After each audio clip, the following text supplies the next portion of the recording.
Emotions. कुछ समझ में नहीं आ रहा था, ब्लैंक हो गए थे 10 मिनट तो बिल्कुल। हाँ, क्योंकि खूब मिठाइयाँ बट रही, दोस्त लोग आ रहे, पटाखे बज रहे हैं, डीजे वगैरह डांस वगैरह खूब हो रहा है, सब कुछ किया है। हमने सोचा नहीं था कि ये यार 9 आ जाएगी इस बार, बस ये मन था कि हाँ लिस्ट में कहीं नाम आ जाए। अभी भी बोलता है कि मेरा आज खाली खाली लग रहा है, मैं कुछ न कुछ पढ़ने का मूड करता है मेरा। ये करता रहता है। कुकिंग मेरी हॉबी है। हाँ, तो मैं किचन में घुस जाता था और खाना बनाने की कोशिश करता था जब भी मौका मिलता था। मम्मी भगा देती थी वो बात अलग है। मतलब मुझे लगता नहीं कि हमने कभी लड़ना छोड़ा है, आज भी उतना ही लड़ते हैं। लास्ट 2 to 3 years नहीं हुआ था, कल रिजल्ट आया था और नेक्स्ट डे वो वही 8:30 पे अपनी लाइब्रेरी में थे। वही सुबह लाइब्रेरी गए, वही शाम को वापस आए। यूपीएससी ही एक पाथ नहीं है। अगर आप किसी भी फील्ड में हैं, जैसे आप जर्नलिस्ट हैं, कोई अगर सीए है या फिर कोई डेंटिस्ट है, डॉक्टर है, कोई हो सकता है फाइनेंस की फील्ड में हो, तो यूपीएससी ही वे नहीं है आपको सर्व करने का नेशन।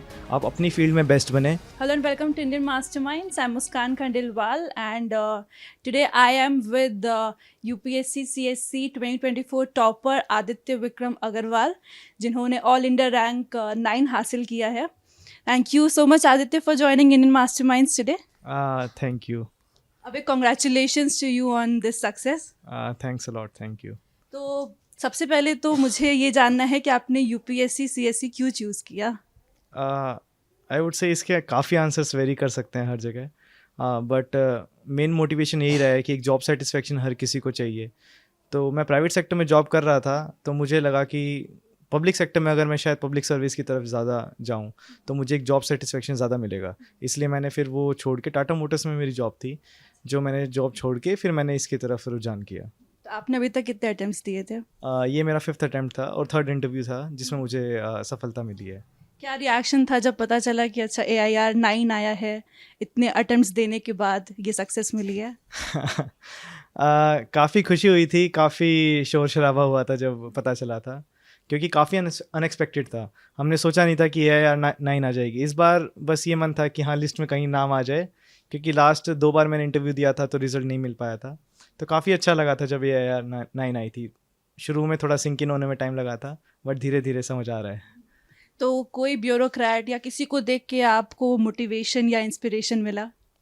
हाँ, काफ़ी ब्यूरोक्रेट्स हैं जिनके मैंने work over the years follow किए हैं। जैसे अनुदीप दुरीशेट्टी सर हैं जो AIR 1 थे आई गेस 2017 में, तो उनका काम मैंने देखा है काफ़ी सोशल मीडिया पर।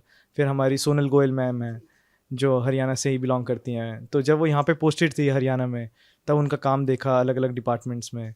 और भी काफ़ी ऐसे IAS ऑफिसर्स रहे हैं, जैसे कि अनिल स्वरूप सर हैं, उनकी मैंने किताब भी पढ़ी है, इंटरव्यूज़ भी देखे हैं, तो वो भी काफ़ी इंस्पायरिंग लगे हैं मुझे। आपने 5 अटेम्प्ट दिया है, 2 बार आपका इंटरव्यू भी क्रैक हुआ है, सॉरी आप इंटरव्यू तक पहुँचे हैं, तो 3 बार पहुंचा जी, actually। तो कभी ऐसा नहीं लगा कि छोड़ देते हैं UPSC प्रिपरेशन और जो जॉब कर रहे थे उसी में वापस जाते हैं?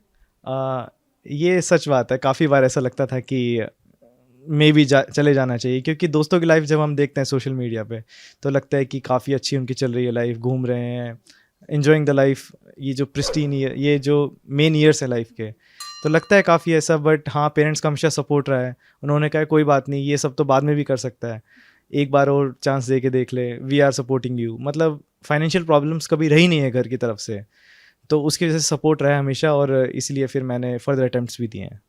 तो कभी कोचिंग लिया?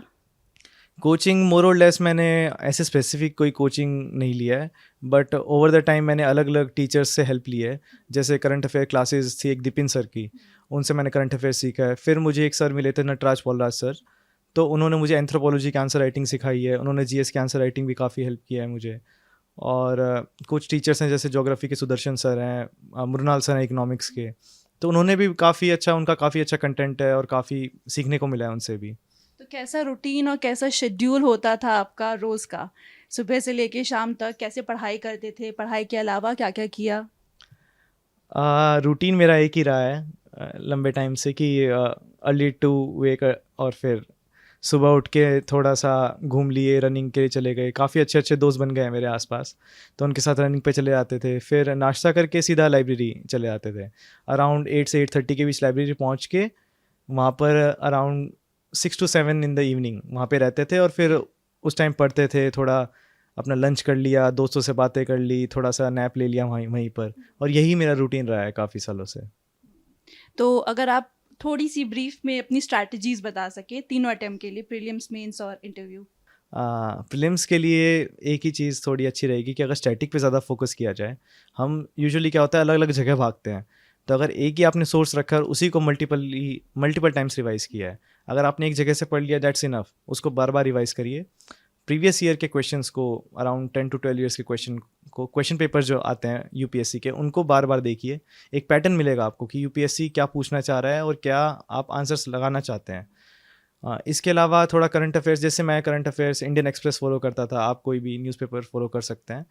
तो डेली न्यूज़पेपर पढ़ना और उसका एक शॉर्ट नोट बना लेना रोज़। तो मेरी डायरीज़ बनी हुई हैं 2-3 इस वजह से, 2-3 सालों की, तो मैं वही रिवाइज़ करता था। इससे क्या होता है, आपका बर्डन कम हो जाता है। आप 10 जगह नहीं भागते हैं करंट अफेयर्स के लिए, आप मैगजीन्स अलग अलग नहीं चुनते हैं, आप उसी को रखते हैं। मेंस के लिए फिर यही आपके जो करंट अफेयर्स आपने बना लिए हैं यही काम आते हैं। इसके अलावा स्टैटिक अच्छे से रिवाइज़ कर लीजिए और मॉक्स दीजिए। हर एक सब्जेक्ट के आई वुड से कि जीएस के 10 से 15 मॉक्स हो गए और ऑप्शनल के भी ऐसे 10 से 15 मॉक्स हो गए। वो टाइम फ्रेम बहुत इंपॉर्टेंट है मेंस में। तो मैं तो हमेशा घड़ी सामने रखता था, 7 मिनट 10 मार्कर, 10 मिनट 15 मार्कर, और एक मिनट काउंट होता था, उसी से पेपर कंप्लीट होता है। इसके अलावा फिर इंटरव्यू फेज़ आ जाता है, जिसमें मॉक इंटरव्यूज़ होते हैं काफ़ी कोचिंग सेंटर्स के द्वारा, तो मैं उनमें अटेंड करता था। बट इसमें अच्छा होगा कि अगर आप किसी ब्यूरोक्रेट को जानते हैं या फिर कोई आपका सीनियर है तो उनसे पर्सनल गाइडेंस ले लें। इसमें एक अभिषेक सराफ सर की एक टेलीग्राम पर पूरी सीरीज़ है, डे 1, डे 2, डे 3 ऐसे करके उन्होंने शायद 60 या 70 डेज़ की बनाई हुई है, शॉर्ट क्लिप्स हैं। अगर उसको देखें तो मैं कहता हूँ वो काफ़ी हेल्पफुल है। और आंसर राइटिंग को बहुत ज़्यादा इम्पोर्टेंस दिया जाता है। इंडीड वो काफ़ी इंपॉर्टेंट है, क्योंकि मार्क्स वही दे रहा है फाइनली आपको, क्योंकि इंटरव्यू काफ़ी एक डाइसी प्रोसेस है। आप कुछ नहीं कह सकते अच्छा गया ख़राब गया, वहाँ क्वेश्चन क्या पूछ लिया, आपका कॉन्फिडेंस कैसा रहा। तो मेंस में जितना हो सके उतना स्कोर करना है। तो आंसर राइटिंग इंडीड काफ़ी इंपॉर्टेंट है। तो उसके लिए आप टॉपर्स के आंसर्स देखिए कैसे लिख रहे हैं, वो एग्जाम्पल्स डालिए अपने आंसर्स में, करंट अफेयर्स जो आपने बनाए जिस तरीके से मैंने बताया, तो वो सब फिर हेल्पफुल रहते हैं। प्रीलिम्स आने वाला है तो जनरली 2 साल से सीसैट बहुत मुश्किल रहा है कैंडिडेट्स के लिए जो एग्ज़ाम देने जाते हैं, तो उसके लिए अगर आप कुछ प्रिपरेशन बता सकें। ये थोड़ा सा गलत नोशन है। सीसेट बस मैं कहूँगा 2023 में टफ़ आया था, बट अगर अभी देखा जाए लास्ट ईयर इतना मुश्किल नहीं था। सिंपल क्वेश्चंस पूछते हैं, अगर आप उनको अटेम्प्ट नहीं कर पा रहे हैं तो आई वुड से मेहनत करने की ज़रूरत है। इतने मुश्किल भी नहीं होते हैं, थोड़ा सा मेहनत कीजिए। सीसेट इतना टफ नहीं है, इंग्लिश और मैथ्स है, बैलेंस बना के चलिए। कुछ ऑनलाइन वेबसाइट्स हैं जैसे कि टेक्स्ट बुक हो गया, ओलिव बोर्ड हो गया, तो इसमें आप मॉक्स लगाइए सीसेट के काफ़ी सारे, क्वेश्चंस देखिए, आंसर्स देखिए। तो सीसेट मैं नहीं कहूँगा इतना टफ प्रोसेस है, अब तो लास्ट ईयर से ठीक आ रहा है। तो 5 साल तैयारी की है, उस बीच में आप अपना पैशन, अपना क्या ऐसी हॉबी लेके चलते थे जो आप ज़रूर करते थे अपने 12 घंटा 13 घंटा जितना भी पढ़ाई किया उस बीच में? 12-13 घंटा तो नहीं पढ़ा हूँ। हाँ, शायद एग्ज़ाम टाइम से ही पढ़ाई की ज़्यादा की होगी, जब मेंस का टाइम रहता था। यूजुअली 7 से 8 घंटे रहते थे। हाँ, बट 1-2 ऐसी चीज़ें थी जो मैंने फ़ॉलो की हैं। एक तो है कुकिंग, मेरी हॉबी है। हाँ, तो मैं किचन में घुस जाता था और खाना बनाने की कोशिश करता था जब भी मौका मिलता था। मम्मी भगा देती थी वो बात अलग है, बट हाँ, ये कोशिश की है। उसके अलावा हेल्थ पे थोड़ा फोकस किया है, तो सुबह जिम जाना रहता था बीच बीच में, जब भी थोड़ा इजी टाइम मिलता था, जैसे मेंस के बाद का टाइम हो गया या फिर इंटरव्यू के बाद का टाइम हो गया, तब जिम ज्वाइन कर लेते थे और फिर सुबह वर्कआउट करते थे। That's really nice. इंटरव्यू कैसा हुआ आपका? क्या क्वेश्चंस पूछे गए? कुछ यूनिक क्वेश्चन था, कुछ डिफरेंट था, या फिर पूरा डैफ से ही क्वेश्चंस थे? इंटरव्यू इस बार काफ़ी अच्छा हुआ था लास्ट 2 बार के मुकाबले। लास्ट 2 बार मेरा स्कोर भी काफ़ी कम रहा था इंटरव्यू में। तो इस बार मैंने सोचा था कि नॉर्मली अपना अच्छे से देंगे। मिक्स ऑफ क्वेश्चंस थे, उतना याद तो नहीं है, but current affair based question थे, जैसे कि सब्सिडीज़ के ऊपर, आर दे गुड और बैड। कुछ क्वेश्चंस मेरी जॉब रिलेटेड थे। एक क्वेश्चन ये भी पूछा गया था कि after private service in Tata Motors मैं क्यों ज्वाइन करना चाह रहा हूँ सिविल सर्विसेज, तो वो एक काफ़ी आई थिंक डिसाइडिंग फैक्टर शायद बना हो मेरे आंसर में। इसके अलावा कुछ मैकेनिकल इंजीनियरिंग जो मेरा ग्रेजुएशन बैकग्राउंड रहा है उससे कुछ क्वेश्चंस थे। तो अब आप क्योंकि AIR 9 लेके आए हैं, मेरे ख्याल से आपको IAS ही ज्वाइन करना है, तो क्या करना है लोगों के लिए? काफ़ी ऐसी चीज़ें हैं जो मैंने हमेशा ओवर द ईयर सोची हैं करने के लिए। मैं मानता हूँ कि इंडिया का एजुकेशन सेक्टर एक ऐसा फील्ड है, अगर हम उसमें हेल्प करें इम्प्रूवमेंट में, तो इंडिया ओवरऑल ही अच्छा हो जाएगा। तो आई वुड से कि उसमें मुझे काम करने का काफ़ी मन है, स्पेसिफिकली वीमेन एजुकेशन के लिए। सेकंड मैं कहूँगा कि एक हेल्थ एक ऐसी चीज़ है जो हर एक इंसान के लिए इम्पॉर्टेंट है। अगर preventive as well as after disease को हम अच्छी हेल्थ केयर दे पाएँ, तो primary health care centres, diet पे फोकस, थोड़ा एक्सरसाइज, मूवमेंट्स, इन सब के लिए अगर हम थोड़ा अच्छा कर पाएँ। थर्ड है जो मैं काफ़ी कंसर्न्ड हूँ पोल्यूशन को लेकर, एनवायरमेंटल हेल्थ को लेकर इन जनरल। तो मैं देख रहा हूँ कि हमारा ग्लोबल वार्मिंग हो रहा है, क्लाइमेट चेंज की वजह से हम काफ़ी चीज़ ऐसी देख रहे हैं कि टेम्परेचर हाई राइज हो रहा है। तो अगर उसकी तरफ हम काफ़ी ज़्यादा एक वॉर फ्रंट पे हमें काम करना होगा, तो अगर मुझे अपॉर्चुनिटी मिलती है तो मैं उसमें काफ़ी काम करना चाहूँगा। So how excited are you to go for foundational course Labasna में? काफ़ी एक्साइटेड हूँ। यूजुअली क्या होता है, जो भी एस्पिरेंट स्टार्ट करता है वो लबासना की फ़ोटोज़ या वीडियोस देखता ही है कि एकेडमी कैसी है, वहाँ पर क्या क्या चीज़ें हैं, तो हमने भी वो सब देखी हैं। तो हाँ, काफ़ी एक्साइटमेंट तो है कि वहाँ जाके देखेंगे कि कैसा सब है। बाकी फेलो ऑफिसर से मिलेंगे जो आए होंगे वहाँ पे, उनसे सीखने का मौका मिलेगा और फिर इन दी एंड सर्व द नेशन, वही करना है। सोशल मीडिया का कितना यूज़ किया? क्या लगता है सोशल मीडिया स्पेशली एस्पिरेंट्स जो यूपीएससी का प्रिपरेशन कर रहे हैं, कितना उनके लिए इम्पोर्टेंट है या उनको उससे दूर रहना चाहिए? मैं तो कहूँगा कि 95% दूर ही रहें तो अच्छा है। सोशल मीडिया डिस्ट्रैक्शन बहुत क्रिएट करता है और कहीं ना कहीं आपकी जर्नी में फिर आपको एंग्जाइटी और स्ट्रेस भी देता है। एल्गोरिथम्स ऐसे डेवलप किए गए हैं इंस्टाग्राम, फेसबुक, इन सब के कि आप डूम स्क्रोलिंग करते रहते हैं, आप बस यूज़ करते रहते हैं कि आप उसी में फंसे रह जाते हैं, टाइम का पता नहीं चलता है। तो मैं ये कहूँगा कि स्मार्टफोन को साइड में रख दें, कीपैड वाला फ़ोन उठा लें, पेरेंट्स तो उस पर भी फ़ोन कर ही देंगे। राइट, तो any message for the aspirants, क्योंकि प्रीलिम्स भी आने वाला है, तो जो प्रीलिम्स में बैठने वाले हैं उनके लिए? जो प्रीलिम्स अपीयरिंग कैंडिडेट्स हैं उनके लिए यही कहना चाहूँगा कि अभी अराउंड शायद 1 मंथ बचा है, तो अपना फ़ोन साइड में रख दें और बैक टू द बेसिक्स बैठ जाएं बस अपनी सीट पर, और स्टैटिक रिवाइज करना स्टार्ट कर दें, PYQ स्टार्ट कर दें। इतना ज़्यादा भी टाइम नहीं है बट इतना कम भी टाइम नहीं है, क्योंकि 2023 में जब रिज़ल्ट आया था, जो मेरा नहीं हुआ था, उसके 4 दिन बाद ही मेरा प्रीलिम्स था। तो मैंने सब कुछ छोड़ के बस 4 दिन बहुत ज़्यादा ही पढ़ाई की थी और मेरा प्रीलिम्स हो गया था वो। तो मैं कहूँगा कि अच्छे से लगेंगे तो प्रीलिम्स हो जाएगा। और जो नॉन अपीयरिंग कैंडिडेट्स भी हैं या फिर कोई भी अगर जनरल हमारा व्यूअर है अगर है, तो उससे भी ये कहना चाहूँगा कि यूपीएससी ही एक पाथ नहीं है। अगर आप किसी भी फील्ड में हैं, जैसे आप जर्नलिस्ट हैं, कोई अगर सीए है या फिर कोई डेंटिस्ट है, डॉक्टर है, कोई हो सकता है फाइनेंस की फील्ड में हो, तो यूपीएससी ही वे नहीं है आपको सर्व करने का नेशन। आप अपनी फील्ड में बेस्ट बने, अपनी फील्ड में सबसे ज़्यादा एक्सेल करें और उसी से आप नेशन को सर्व कर सकते हैं। तो अंकल आंटी, फाइनली आदित्य ने यूपीएससी क्रैक कर लिया, वो भी इतने अच्छे रैंक से। सबसे पहले मैं जानना चाहूँगी कि आप लोगों का क्या रिएक्शन था जब आपको पता चला कि उन्होंने AIR 9 लेके आया है, इतने अच्छे रैंक से वो क्रैक किए हैं? बहुत ज़्यादा खुश थे हम, बहुत ज़्यादा चिल्ला रहे थे, हमें उम्मीद नहीं थी कि इतनी अच्छी रैंक आएगी। अंकल? बहुत अच्छा लगा था। हर आदमी है ना उछल कूद रहा था यहाँ पे, सब बच्चे और जिनके फ्रेंड हैं सब, हम लोग हैं सब उछल कूद रहे थे, बहुत अच्छा लग रहा था। तो आप लोगों का क्या योगदान रहा है? उन्होंने 6 साल दिया है इस प्रिपरेशन को लेके, 5 बार अटेम्प्ट दिया है, 3 बार इंटरव्यू तक पहुंचे हैं, कितना योगदान रहा आप लोगों का? हमारा पूरा योगदान था, हमने पूरा साथ दिया इसका कि पीछे मुड़ के नहीं देखना, आगे बढ़ना, पूरे अटेम्प्ट दिलवाएंगे। हम इसका सपोर्ट हमेशा रखा है। ये कभी भी थोड़ा सा डिस्करेज हो जाता था, हम इसका साथ रहते थे कि भाई अभी ऐसा नहीं है कि आप जितने अटेम्प्ट हैं कंप्लीट करना, कभी न कभी सफलता मिलेगी।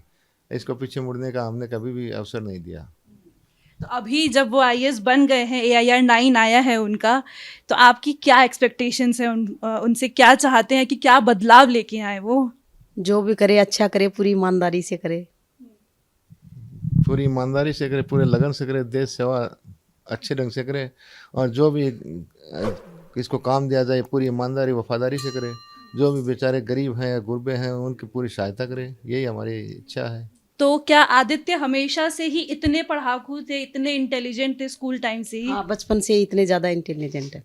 बहुत अच्छा। ज़्यादा पढ़ते थे।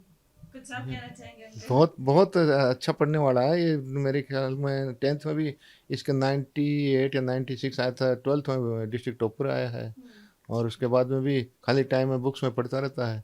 अभी भी बोलता है कि मेरा आज खाली खाली लग रहा है, मैं कुछ न कुछ पढ़ने का मूड करता है मेरा। यही करता रहता है, पढ़ने में बड़ा इसका दिल करता है। तो जब इन्होंने बताया कि जॉब छोड़ेंगे और यूपीएससी करना है, यूपीएससी ही करना है, तो आप लोगों का क्या रिएक्शन था? हाँ, जॉब छोड़ने का वो एक बार तो लगा था कि जॉब छोड़ दिया, अच्छी जॉब मिली हुई है, टाटा मोटर्स का बहुत अच्छा जॉब है, लेकिन ये था कि इसका इच्छा है यूपीएससी मतलब करने का, तो हमने इसका सपोर्ट किया। मैं कोई दिक्कत नहीं, घर में कोई फाइनेंशियल प्रॉब्लम नहीं थी, मैं जितना भी है कोशिश करना है करते रहे। ये मेरे ख्याल पिछले अटेम्प्ट में थोड़ा सा डिस्करेज हो गया था। हमने बताया कि 6 अपने अटेम्प्ट मिलते हैं, हम 6 के 6 आपके साथ में हैं, यदि सफलता मिले तो ठीक है, नहीं मिले तो कोई दिक्कत नहीं है, तो इसके साथ में रहे, तो इसका थोड़ा सा मोरल अप रहा है। जब रिजल्ट आया तो रिलेटिव्स, नेबर्स, क्या रिएक्शन था सबका? सब डरे हुए थे पहले तो, जब रिजल्ट आया था वो हल्ला करने लगे, सब चिल्लाने। उम्मीद नहीं थी कि 9 रैंक आएगी। बहुत अच्छा लग रहा है, अभी बहुत प्राउड फील हो रहा है। बहुत अच्छा लग रहा है, बहुत खुशी हो रही है। 3 दोस्त थे इसके, 2 हम थे, हम ये थे, भैया भाभी थे, नहीं इनको बाद में बुलाया था। आवाज मार के बहुत जोर से चिल्ला रहे थे एकदम से, हमें डर लग रहा था पहले तो। उम्मीद नहीं थी ये 9th रैंक आएगा, हमें तो बस यही था कि इसका क्रैक हो जाए। फिर पार्टी वगैरह सब हुआ होगा, घर में पूरी मिठाइयाँ बट रही होगी। हाँ, खूब मिठाइयाँ बट रही, दोस्त लोग आ रहे, पटाखे बज रहे हैं, डीजे वगैरह, डांस वगैरह खूब हो रहा है, सब कुछ किया है। तो अभी मैं बैठी हूँ आदित्य की दीदी के साथ, भैया के साथ और भाभी के साथ। सबसे पहले मैं आपसे जानना चाहूँगी कैसे रहे हैं आदित्य बचपन से, क्योंकि आप दोनों में सिर्फ 2 साल का डिफरेंस है, आप बड़ी बहन हैं, तो छोटे से लेके कैसा रहा है सब कुछ?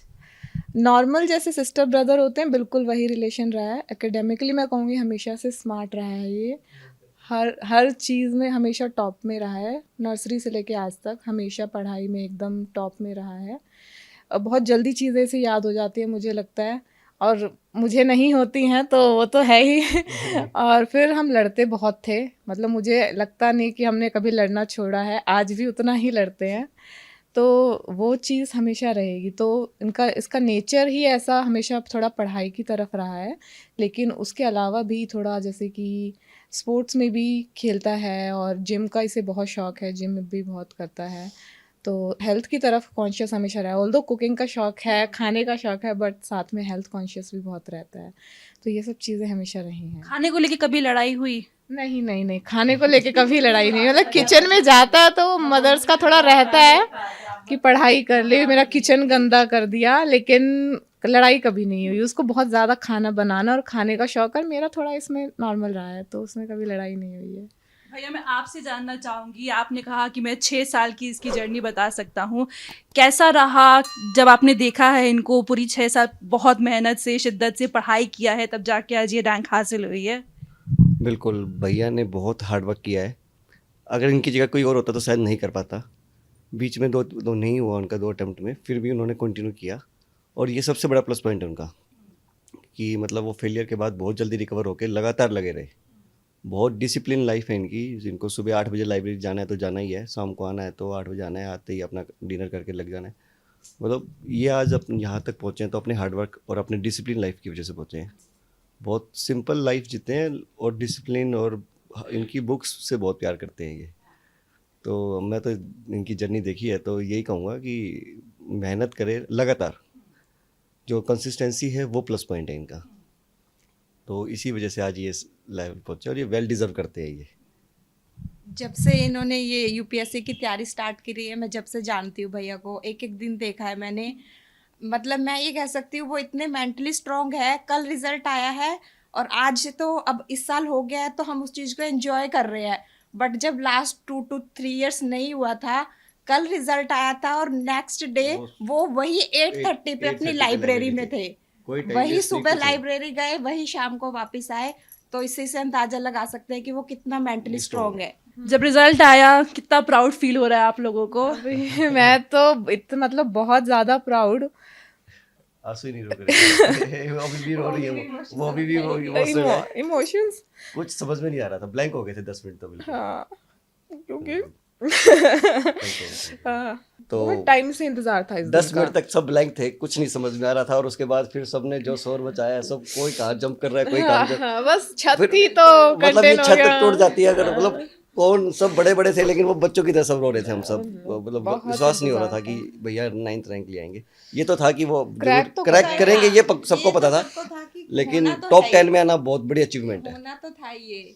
एक जो इतने सालों का जो हाँ। मेहनत प्रयास और जो था वो ना, Family का हाँ struggle, स्ट्रगल, बहुत बहुत struggle स्ट्रगल किया है। होता है, वो बाहर के लोग इतना समझ नहीं पाते हैं। जो फैमिली है वही समझ सकते हैं, लेकिन हमें एक एक दिन देखा है हमने, देखा है कैसे निकला है, लेकिन टूटते हुए देखा है, support, बनते हुए हाँ, देखा है, तो बहुत हार्ड वर्क किया भैया ने। फैमिली सपोर्ट और खुद का मेंटली स्ट्रांग होना तो बहुत ज्यादा जरूरी है।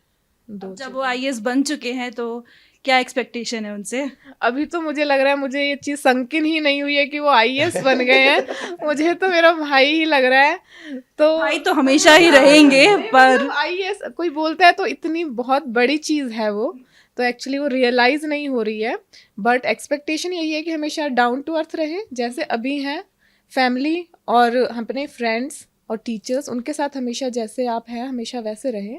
एक अचीवमेंट और चीज़ वो अलग होती है, और हमेशा डाउन टू अर्थ हम्बल जैसा वो है वैसा रहे हमेशा, और बाकी नेशन को सर्व तो करना ही है। बिल्कुल भैया, पूरा विश्वास है कि देश को बहुत अच्छी तरह से सर्व करेंगे, और जो नीडेड और पुअर लोग हैं उनके लिए ज़रूर करेंगे। खासकर एजुकेशन उनकी फर्स्ट प्रायोरिटी है, तो वो उसमें ज़रूर काम करेंगे। बहुत बहुत अच्छा लगा आप लोगों से बात कर, इतना प्यार, इतना सपोर्ट, बहुत बड़ी बात है, बहुत अच्छा लगा देख के। Thank you so much.